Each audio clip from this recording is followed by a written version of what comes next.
नमस्कार, मैं हूं आपके साथ दीपक भदौरिया। हमारे खास पेशकश में आपका स्वागत है। राष्ट्रीय स्वयंसेवक संघ चीफ मोहन भागवत ने विजयदशमी पर नागपुर में रैली की और G20 के सफल आयोजन से लेकर राम मंदिर और मणिपुर हिंदू मुस्लिम एकता का जिक्र किया। वहां भागवत ने भाषण में संघ के मुस्लिमों के बीच पहुंच बढ़ाने की कोशिश का भी जिक्र किया। उन्होंने कहा है कि आखिर एक ही देश में रहने वाले इतने पराये कैसे हो गए। भागवत ने कहा है कि अविवेक असंतुलन नहीं होना चाहिए, अपना दिमाग ठंडा रखकर सबको अपना मानकर चलना पड़ेगा। संघ प्रमुख ने कहा है कि यह मानसिकता सही नहीं है, उनकी वजह से हमें नहीं मिल रहा है या उनकी वजह से हम पर अन्याय हो रहा है।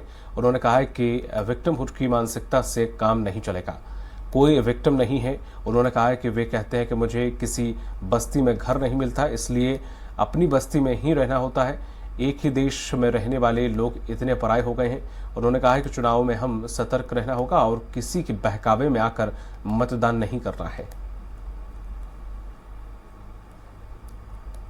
लेकिन थोड़ा और एक बात का भी ध्यान रखना पड़ेगा।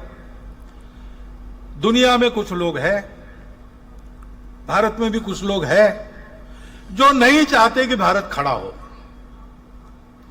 और इसलिए समाज में कैसे विभेद पैदा करना, समाज की सामूहिकता जो निर्माण हुई उसको कैसे तोड़ना, अलगाव और टकराव कैसे पैदा करना, ऐसा वो प्रयास करते हैं। अपनी असावधानी के कारण, अपने अविवेक और परस्पर अविश्वास के कारण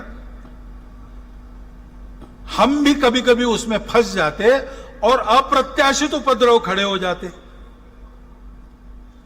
क्योंकि भारत का उत्थान होगा तो कलह मिटेंगे, भारत का उत्थान होगा तो दुख जाएगा, शोषण जाएगा। इनके आधार पर अपने स्वार्थ का धंधा करने वाली दुनिया की और अंदर की जो ताकतें हैं,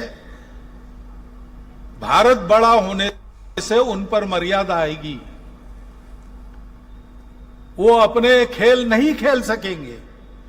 इसलिए इनका निरंतर विरोध चलता है। विरोध करने के लिए किसी विचारधारा का आवरण ये लोग ओढ़ लेते हैं, बड़ी चिकनी चुपड़ी बातें करते हैं, कोई बड़ा उद्देश्य, मन लुभावन उद्देश्य ऐसा घोषित करते कि हम इसके लिए काम कर रहे हैं, लेकिन उनका उद्देश्य दूसरा ही रहता है, अपना उल्लू सीधा करने का रहता है।